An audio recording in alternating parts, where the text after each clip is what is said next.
Two Capes. I am Jared, and first off, we have a special guest. My favorite cousin's back. How you doing, Janina? Hi, I'm good. Favorite cousin. All right. So this week we're talking about propaganda in comics, which it's a very relevant topic based on the world we live in. So let's get started. So what's interesting when you look at the history of comics is that there is actually a rich history going back like to the very beginning of comic books to them being used as political propaganda, as in the case of the whole purpose of Captain America when he first was started in I think it was like a year or two before the U.S. entered World War II. It was to get Americans in favor of entering World War II because most of the owners of these comic book companies were Jewish, and they saw what Nazi Germany was doing to their countrymen. And they decided, okay, so we need the US to get involved. So let's create a patriotic superhero whose the first cover of the Captain America comic is him breaching a Nazi headquarters and punching Adolf Hitler in the face. And I'm like, how is that for a provocation? Didn't they do that in like Inglorious Bastards? They talked about punching Nazis. Yeah, actually, I talked about scalping Nazis, but that's a little more extreme. Yeah. But during World War II, that's where you have a lot of the propaganda, because at that point, you have DC, where they have Superman, Batman, and Wonder Woman helping the war effort. Superman like rallying the people inside these states to like collect war bonds, collect steel, and all that. And then Batman and Robin brought guns to soldiers overseas. Wonder Woman, one of her most famous covers that I actually put in my paper, is she's using the heads of Nazi Germany, Japan, and Italy as bowling pins. That sounds so I'm like, fun. Yeah, I'm like, oh, you'd never get away with doing this stuff now. Yeah, I know, no kidding. You really wouldn't. I mean, though, I guess during the past election and the election prior, there was some propaganda that was like that. If you think of like Kathy Griffin, Mm-hmm.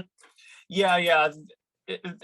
There's a pop culture has like always been used as propaganda at some point. It's like a lot of people complain that like, oh, all this stuff has gotten woke recently, but I'm like, no, it's always been like that. It just is more observable now. You just haven't really been paying attention. It's like with Marvel, people always complain, oh, Marvel got super political after 2016. No, it's really always been political because their whole thing is they want to be reflexive of the world we live in. Granted, it's mostly like from a left perspective because those are the people that write for these companies. It's not like, because this was recently explained, it's not like all of a sudden Marvel had a mandate that said, okay, so everyone's going to go woke. It's just what happened was they started hire all of their top talent left for DC, and then you had a lot of these like people yours and my age joined these comic companies, and then they started writing from their perspective. Mm-hmm. That makes a lot of sense. And you're right, it is a good point that it was like it was always political, but it's more observable now. I think probably because people were more invested in politics because of the current times, but two, I mean, probably because they've taken it up a notch to an extent to make it more observable. That's true. They have been more obvious with that because as the old, well, I have a platform and I have to like express the message in the proper way, which let me put it this way. I'm all for having pop culture and comics reflect the modern world. That's 100% fine with that. That's what the X-Men are there for, because the X-Men themselves are designed to be an analogy for racism, because it's the whole idea about how there's this one group of superheroes called the mutants, which they get their powers through a genetic mutation or something like that. And then everyone hates them because of that genetic mutation. That's the whole, they're designed to be an analogy for anyone that's ever been othered for any reason whatsoever. The gay crowd, the blacks, Jews, whichever group you belong to, if you've ever been othered in any way, conservatives, liberals, it doesn't matter. The X-Men are designed to be identifiable to you, which that's, I think, is the best way to do social justice in comics, because what you want to do, and I also said this previously on the podcast, that you have to keep it general enough, because here's the thing. My issue is that in the last year or two, they got too, like, I guess the word is specific with their political messaging. And here's why that's not effective for communicating your message. Because if you're too specific, like let's say, if you want to start, trying to figure out how to delicately put this. All right, so let's say you wanted to do a comic that supports like a certain side of a political view. Now, if you're like the abortion issue, take the abortion issue. If you want to actually, let me do it this way. Let me put it a little more in today's terms. So recently, like I'd say about a couple months ago to a year ago, DC did relaunch their Milestone Comics line, which is basically a line by Black creators for Black fans and all that stuff. It's designed to give African Americans more superheroes to see themselves as. That's great, and a lot of really great characters came from that. So the thing is that their first issue, they showed the characters at a BLM rally. Now, the issue with that is that when you make it so specific enough and specifically address an issue that's very controversial, you turn off half your audience because they're like, oh, God. Where with the X-Men, you make it general enough so anyone can identify with them. So so more people are like, you know what? I see myself in those characters, and it's not like I'm being beat over the head with it. Do you feel like, or do you think that these comics are meant to be divisive, or that they're meant to pull everybody in, as far as like, if the X-Men are relatable to everybody but certain aren't, is it because they're meant to be divisive, or they're meant to just send a clear message which ends up dividing? I think it's they end up sending a clear message which ends up dividing, because 100% I don't think that the comic writers are intentionally trying to like to alienate people. They're just not seeing what they end up doing. Yeah, right. I guess the consequences of it, but whenever you send a clear message that is political, there are consequences of it, and it is usually divisive because you have two sides of an argument always. Yeah, and plus, like you said before, we're in such a politically charged time where anyone can, like, say, take offense at pretty much anything. We live in such an outrage culture where whenever you say anything, you're gonna piss off someone. That's some. Oh yeah, there is no way to talk about politics without upsetting somebody, which is why there's a lot of people who just choose just not to talk about it. But, especially right now, or like during the World War II, it's like if you were silent, that could be mistaken as, one, either being okay with it, being complicit, which for me right now, that's not the concern for me. It's just like that certain things need to be said. So, I get with all the, how that works with propaganda though, and, sending the clear messages. Did you by any chance see the new Black Widow? I did. It was pretty good. There was like 1 or 2 points on it, and there was a characterization of certain characters that I was like, I don't like this. But besides that, it was an overall very enjoyable movie. Yeah, I want to watch it because my friend went and saw it, and she was like, you guys, like, it starts off with like kids in a shipping container, which was like that big conspiracy for a while, and how they're like, get rid of this one, keep this one, and that's been a thing flying around within especially the conservative realm, where people are talking about these things happening, especially with what was the ship that got stuck in the Suez Canal? Evergreen.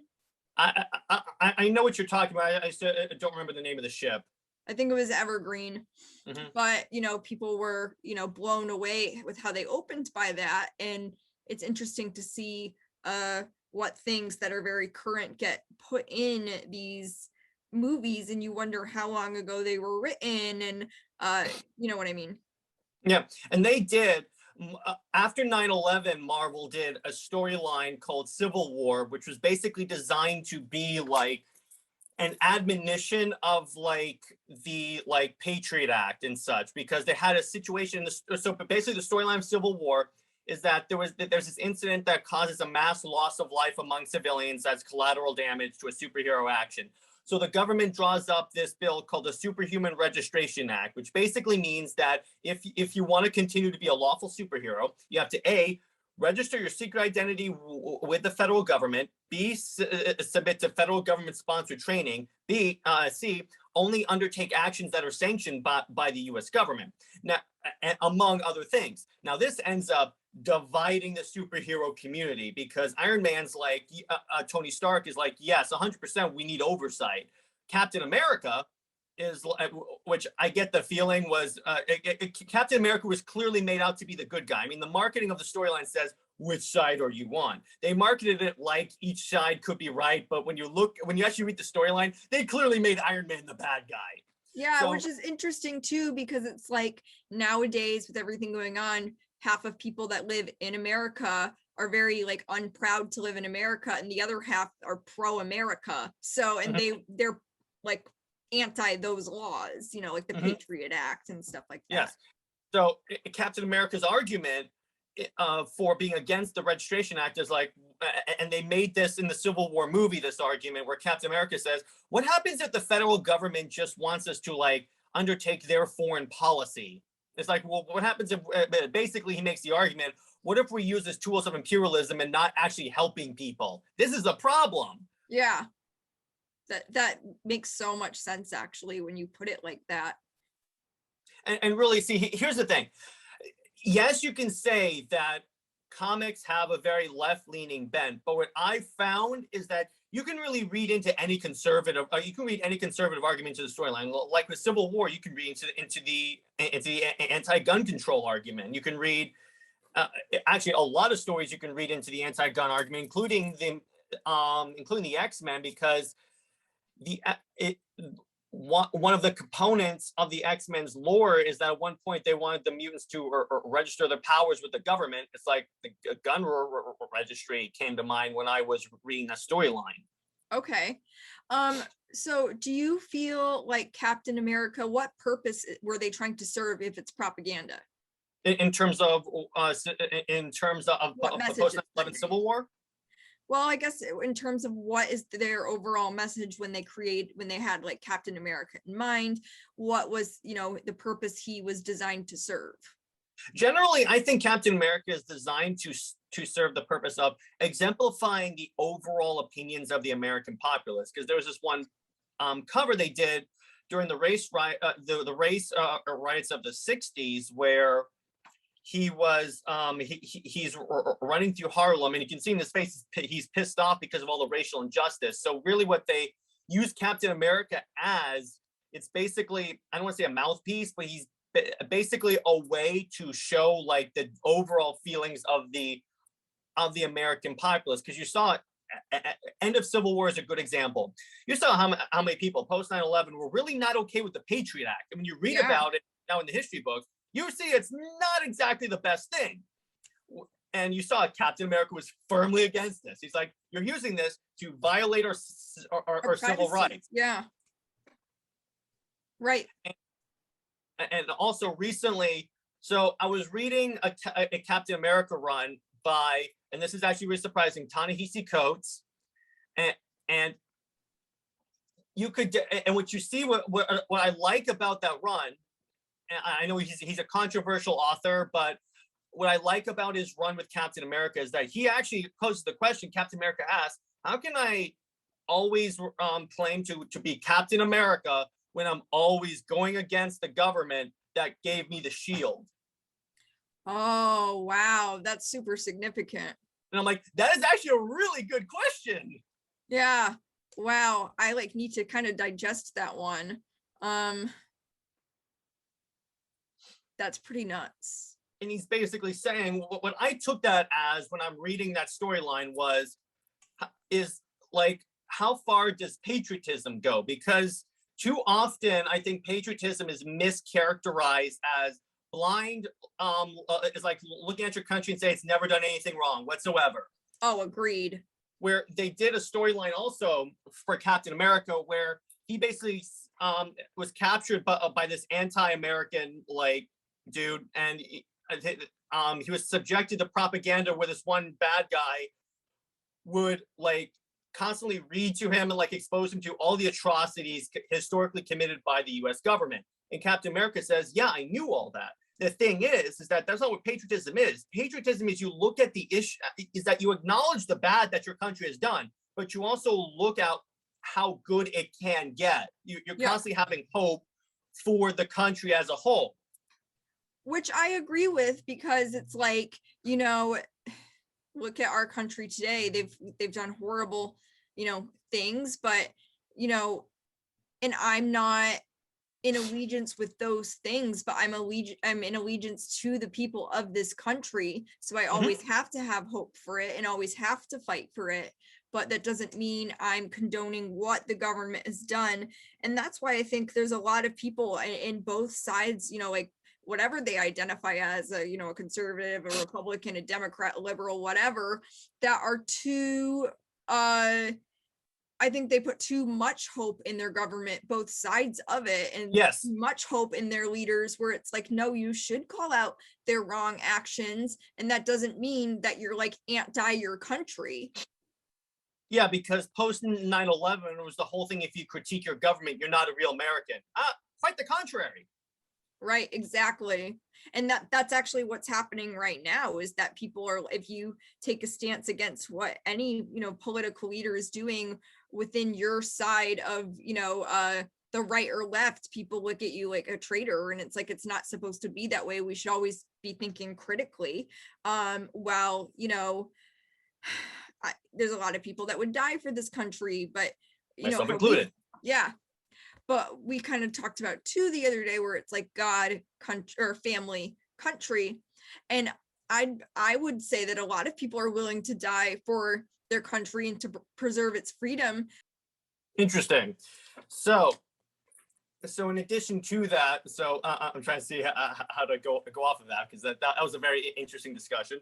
Yeah. So okay, so going back to the issue of propaganda in comics. Yeah. So one of the things that's kind of interesting when you think about it, going off of that, is that they do touch on the whole shadow government concept in comics as well, because there was this idea. So actually, yes, in Captain America, the Winter Soldier, the movie, they came up with this idea. So there's this intelligence organization known as SHIELD. It's basically like the CIA. It has its tentacles everywhere. It basically controls, it kind of controls what the world does to an extent. Now, what happened is they discovered in that movie that it was infiltrated by an organization known as Hydra, which is like a neo-Nazi organization that Captain America has historically fought against, except that one time when they rewrote his history, so he was part of Hydra. But that's beside. I'll get to that point. That's very important. Yeah. So they did this whole idea where Shield was like controlling, where Hydra was controlling Shield the whole time, and by extension, the entire world. Yep. And then also another issue that I think that comics do well is the issue of freedom versus security. In other words, how much freedom are you willing to forfeit in exchange for security? And they did this in Civil War, but also in this idea of this storyline called Secret Empire, which is when they temporarily made Captain America a bad guy and he took over America. And the whole idea was that people did not have their freedom, but the country thrived. It was like the economy was great, everyone was safe. So that's a good point when you really think about it. Which I think that's you can definitely read that into Secret Empire, because they did. They're constantly doing storylines where the superheroes are themselves infiltrated. They did one for Secret Invasion. It's called Secret Invasion, which was basically, think of it like a storyline that should have come out during the Cold War, because it was basically, you can think of it as an analogy for like communist infiltration, where you have these aliens called the Skrulls, and they're basically shapeshifters. Now, what they ended up doing, is they replaced, they basically took key members of the superhero community and replaced them with their own shapeshifters to prepare the way for a full-on invasion. Yeah. And you eventually see what happens is the storyline, the invasion starts off when like all of these Skrulls reveal themselves and like cripple everything. Yeah. That's pretty interesting. So, you mentioned aliens, so I'm like, is there any other Marvel movies that mention aliens? Oh, there's plenty because so in terms of alien infiltration or just aliens?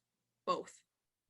Okay, well, alien infiltration would be Secret Invasion, and they're coming out with a series about that. So I'm thinking of that they'll probably end up rolling with that. But let me see. In terms of really good That's alien very stories, interesting to note because it's like there's so much propaganda about aliens already floating around right now. That's very, I mean, there always has been, but there's so much alien propaganda now. It's like, huh, how timely that they'd come out with a series. well, yeah, 100%. And I get the feeling that you can make the argument that Marvel is also responding to that as well. Yeah. It's the whole idea about how it's the whole idea about how you don't know how to who to trust, and this is also can be taken as an analogy for how politically divided we are because Americans don't trust each other. They see each other as the enemy, and they don't know who's trustworthy in that sense. Right, agreed. But I think that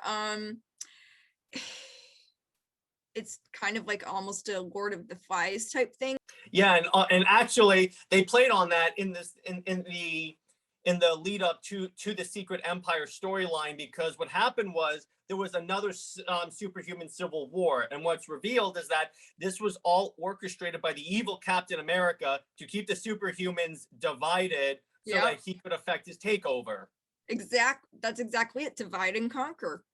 Which I'm pretty, yeah, it's interesting how the stuff you brought up could very well have been like all the inspiration for like all these really good Marvel storylines. Yeah, I know. Like There's movie. a few. Anytime it's amazing when you look at how much of this stuff, how much of like popular culture may have very well been inspired by all the conspiracy theories that have been circulating throughout the internet. It's really cool when you look into it. Yeah, exactly. I mean, people argue within the conspiracy theory movement that, movies they foreshadow, they're not like predicting, they're telling you what's going to happen. So that's a lot of people's arguments. In fact, what's kind of interesting is I remember, so do you know who Thanos is? Yes, I do, but I haven't seen any of his thoughts. His whole thing in the Marvel movies is that he wants to wipe out half the population of everything because you don't have enough resources for everyone. So it's kind of hilarious is that Ted Cruz once said, isn't it kind of funny how in Marvel all of the environmentally minded characters are bad guys? Yeah. And they play off of that. They kind of play off of that in the current status quo for the X-Men, because currently what Marvel has the X-Men doing is that they relocated to an island and created their own nation state, and they have the monopoly on these special plants that they use to create these pharmaceuticals that extend human life by like 5 years, and then the humans see them as like hoarding all of this, all these resources that could make life better. Exactly. Yeah, wow, learning like how these Marvel movies really mirror, present day and past tense current events is just pretty wild when I think about it. I'm like, wow, like they're it's all in plain sight too. It's just like, which I'm fine with 100%. There being like a mirroring of modern day events and stuff. Sure, yeah. And all that stuff. And because ultimately you're not going to be able to escape that. There's no way to get all this stuff completely out. I agree, and I also too think, that happens in all types of media and entertainment regardless. So, I mean, it's just those people who are conscious to it obviously are going to see it through a different lens as opposed to, just the entertainment aspect. Honestly, I enjoyed movies and music so much more before I knew all of this too, but they can still be enjoyable. Like I still do, because exactly, you still enjoy it. An interesting point that I like doing is I like to try and find an argument that a part of the movie or a message in the movie that aligns with the way I believe, even if it's clearly from the opposite point of view. Sure. Yeah, I totally get that. And I can always find that. It's interesting. It's interesting because even it's like even in like Ta-Nehisi Coates' Captain America run, he's someone you would think I wouldn't agree with, but when you look at Sure. his Captain America run, he's writing it in such a way where I'm like, okay, he has a point there. Yeah. Like, how could Captain America keep calling himself Captain America and constantly oppose the U.S. government on what it does? Yeah, and I'm all about that. So I always keep saying, oh, I gotta check that out. If they're coming out with an Alien series, I'm super interested in that. Yeah, Marvel has a rich history of doing like alien invasion storylines, and Yeah. at one point, I probably will do the Secret Invasion storyline on the podcast, and I'll have you on and we can talk about that one because it's a good storyline, particularly when you look at like the whole idea about how aliens infiltrate society and all that. Oh yeah, I'm super interested in all of that. So that'll be really exciting to see. And Well, but really, it's interesting when you name up all these conspiracy theories that have been circulating the internet. I'm like, oh my gosh, it's like the Marvel writers have been like going through all those forums saying, what's a good storyline that I can cover? But anyway, but the issue that we get into when it comes to like propaganda or really just politics and comics is that so the big word that goes on through pop culture is the big D word, the diversity. Yeah. Now, the issue being the way comics are set up right now is that they're doing like only external to diversity and they're not focusing on more diversity of ideas. This is when you get like a lot of only left-leaning ideas being promoted on comics, which is fine. You can 100% write about because let me put it this way: if they're hiring left-leaning people, it's very conceivable that they're going to write from a left-leaning perspective. Yeah, exactly. That makes total sense. And yeah, it's truly all about the lens because you can find good in anything, no matter what side you're on, or you can find bad. It just depends what you're looking for. Yeah, 100%. It just gets into the fact when they're only allowing one perspective from the to be expressed. That's when we get into the territory of people saying, I want politics out of comics. What they really mean is that we want true diversity, which is intellectual diversity as well. It's not just having more Black characters, more trans characters, more powerful women and such. Which then turns it into propaganda, no matter what the motive is. Yeah, no matter what, no matter what, let me put it this way, no matter what, any type of media is propaganda. To some degree, from some point of view, lone survivors propaganda, any type of media is propaganda to a certain degree to make you believe one way or the other. It just depends on if you agree with the message being addressed, or if you even see like a different message. Because it could be you're a right-leaning person that's reading a left-leaning propaganda piece, and then you actually see it as a right-leaning propaganda piece. Totally. Yeah, I agree. I agree with you 100%. It really just depends on, it really ultimately depends on the lens the reader comes from. I mean, there are some storylines that are very clearly only left-leaning, like the Snowflake and Safe Space comic that I told you about that Marvel has quietly swept under the rug because even the audience that they were targeting were like, we don't want this. This is too patronizing. Yeah, that makes total sense. I still have yet to check that one out. I got to do it. I'll send you the link to the YouTube video. It's hilarious. Yeah, I want to watch. Oh yeah, because didn't you say the comments were like ratioing it? Oh yeah, and the comments were from people that's like, okay, so in the comics comments, also from people that are clearly the intended audience of this comic are like, what are you guys doing? Yeah. Because ultimately, here's the thing, what it looks like, it looks like the type of a video that would be like on a right-leaning parody site. Oh yeah, that's pretty funny. I'm that's sure I would like that. I thought originally until I saw it's from the Marvel YouTube channel. So I'm like, there's no way they would make a parody of this. Yeah, you got to send me that. I actually am really curious. It's actually really funny because first off, you have a character who gets his powers through internet gas, which is like the dumbest idea of all time. Granted, there are a lot of weird origins in comic books. Like you have a person named Spider-Man who got his powers from being bitten by a radioactive spider. Yeah. But internet gas, Yeah, that's pretty nuts. Yeah, and then Snowflake and Safe Space, which I get, but when you name characters Snowflake and Safe Space, what people are taking that as is that you're making fun of people by calling them Snowflake and Safe Space. Yeah, that's hilarious. It's hilarious. To the point where the comic still hasn't come out yet. Oh, they're still planning on doing it? I mean, because what happened was the trailer came out last year and it was supposed to come out the end of last year, but it got quietly swept under the rug. Like all of a sudden, like no one was getting pre-orders for it. All of a sudden, like none of the bookstores had it. It was always out of stock. No intention of stocking, to the point where Marvel was probably looking at the YouTube channel like, we can't release this. Yeah. I mean, it's still up in the air if they're going to release it, but it's not gonna. I get the feeling. So they just like quietly did away with it. Yeah, they're like, no, don't. Yeah.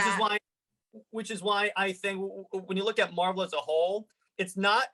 Ultimately, what I've noticed is that these companies overall aren't really like woke per se. What I think they're really doing is they're capitalists and they're going after what sells. And when you see that type of dislike, it's the most disliked video on Marvel's whole YouTube channel. I gotta see it. Yeah, to the point where they were probably like, we can't publish this. We'll get eviscerated. Well, exactly. They'd probably lose money too. So it's about money and, you know, what sells, but that's pretty funny. But yeah, send me that. I got to see it. I definitely will. But what I also learned, so there was this incident that happened like a couple of years ago during 2017. 2017 was like a really rough year for Marvel for this example too, because what they did was, so they were publishing an X-Men comic and the artist it's a famous story. I'll send you the one for this too. They had to fire the artist and redo the book because this artist put like very like radical Islamist like propaganda into the book, like into the art. He coded it, and then someone's like, "The heck is going on?" And then Marvel's even like, "Our bad, sorry about that." That's pretty funny.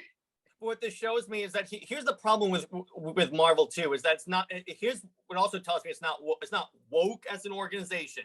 Because what happens is that the process of the comic means it has to be approved by like an editor. The problem with comics now is that there's too few editors, so all this stuff keeps getting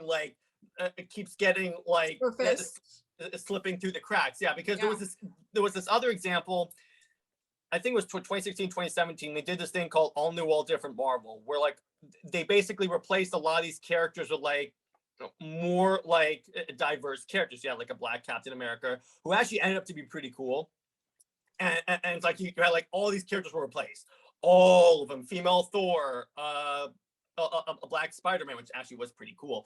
But the point is, the reason why it happened all at once was there wasn't enough editors, and then all the writers were like, quick, put in your new character because there's too few editors, so no one's gonna stop us. Yeah, that's pretty cool. I'm like this way, Marvel's owned by Disney. They should be hiring more editors. Oh yeah, no kidding. And they have the money to do it. So that's interesting, you know. But yeah, I guess that there, you know, proves to be writers that are still not trying to be woke. So you have a good point. Yeah, that's why I'm more that's why I put it this way. That's why I'm more in line with the whole attitude. Like, I'm gonna try to read the book, even if it's clearly looking like an SJW book, because it could turn out to be good. Like the Ta-Nehisi Coates Captain America. And I looked at it and I was like, okay, this is pretty good, because my whole thing is that I can't really judge a book unless I've actually read it. Totally. Plus, I have the Marvel streaming app, so it's not like I have to buy the book. So I just plugged it up. I plug up all the books I want to try on the streaming app, and I'm just gonna be like, okay, I'm gonna look at this. If it's good, I'll actually buy it in print. If not, nah. Yeah. No, that makes sense. but yeah, so going back to our discussion, that's the whole thing. That I think that the snowflake and safe space thing, if you want to consider that propaganda, that's propaganda gone wrong. That was wholly rejected by everyone. Yeah, I gotta see it because you had mentioned before, like, oh, it was ratioed really badly. I'm like, I feel like I would enjoy that. Yeah, my favorite thing is to see all those things go wrong. Like, okay, so with Captain Marvel, okay, so her comics history is like the most like non-heroic, I think, of Marvel. What I mean by that is so the reason why Marvel pushed like a Captain Marvel movie and all that is because they're trying to establish who's their Wonder Woman. So they picked Carol Danvers, Captain Marvel. But what they don't realize is that when you look at her comics history, like there was a storyline where, okay, so this is one of those examples where I'm like, what the hell were you guys thinking? Where she got impregnated by her own son in a parallel dimension and then gave birth to her son. Now that's controversial. I'm like, yeah, by the way, these storylines have been wholly rejected by the fan base. Yeah, wow. I'm like, that is dumb. Yeah, but that's like, wow, who would do that? Like, that's definitely people. Sometimes, like, people, even on just both sides, like you say, the whole fan base, sometimes, like, everybody just knows, like, this is not a good idea. This is dumb. This is and here's how I know. Here's how I know Marvel thinks it's dumb. If they don't have any of their books talk about it at any point in the storyline, just slowly shuffled off into it didn't really happen. Don't worry about it. It didn't really happen. Yeah. Like totally there was a storyline for Spider-Man called the Clone Saga. It's infamous, and I mean that in the negative way of the term with Spider-Man fans, where okay, so one of Spider-Man's main villains is the Green Goblin, Norman Osborn. He's like a 56-year-old man or something like that. So yeah, I remember that. The age is very important. Like I'm well versed in Spider-Man. Yeah, the age is very important when we talk about the Clone Saga, because you know who Gwen Stacy is, right? Yeah. Okay, so in the Clone Saga, they established that Norman Osborn had kids that became goblins. Now these kids he had with Gwen Stacy. Maybe I'm not as well versed as I thought I was. I thought you were talking about the original Spider-Mans, like with like Tobey Maguire. Those are the only ones I've seen. No, I'm saying in the comics, this is the storyline. Okay. Norman had relations with a 16-year-old girl and gave her kids. And again, the Spider-Man fans were like, get that out of the Spider books. Yes. Did they end up doing that or did they keep it? Well, no one talks about it. It's established that it did happen because those characters exist, but no one talks about it because it's one of those things where like everyone's like, that is gross. That is gross. Everybody knows it. Yeah, I love when the fans say, nope. Yeah, that's got to be the best. Everyone's just like, no. I love it when both sides come together and agree that something's stupid or gross. Yeah. It's kind of like how both, like, the left and the right come together and they're like, free Britney, Yeah, I know. There are these certain things that are like so like uniting. Yeah. That's why I always push these books should be promoting patriotism, because the whole idea of patriotism is we're coming together as one people. Yeah. It's like we're all American. Like, let me put it this way: a good example of what real patriotism is, the day after 9/11. So yeah, that is a great point, cuz that is a really good point. Good. All right. So yeah, that's beside the point. So anyway, but yeah, my point is that like this way, both sides keep arguing that we're being divided, and that's 100% true. It doesn't matter who you attribute that as causing the division. 100% the American people being divided. When you say let's all come together as one people, there you go. Totally. So, and that's why we should all rally behind guys like Captain America. Absolutely. And that was the purpose of Captain America. Is like, let's rally behind this guy who punched Hitler in the face during World War II. Yes. Good stuff, cuz. Well, hey, I'm gonna wrap this up if that's cool with you. Yeah. So we're gonna wrap up a great discussion, cuz. Thanks for coming on the show. Yeah, thanks, cuz. I appreciate it. We got to do it again soon. Oh yeah, absolutely. When I talk about Secret Invasion, I'll have you on again. And then yeah, I'll 100% send you a Snowflake and Stay Space video. It's hilarious. Yeah, I can't wait to see it. Watch the video and then scroll down to the comments. It's the most entertaining thing Everybody I've ever seen on YouTube. unites. Yeah, awesome. I definitely will. All right, guys. Hope you guys enjoyed this very informative and interesting episode on propaganda. And we'll be sure to be here next week. Hopefully, Lad will be here next week. He's just doing school stuff, so he couldn't show up. And yeah, stay heroic, everyone.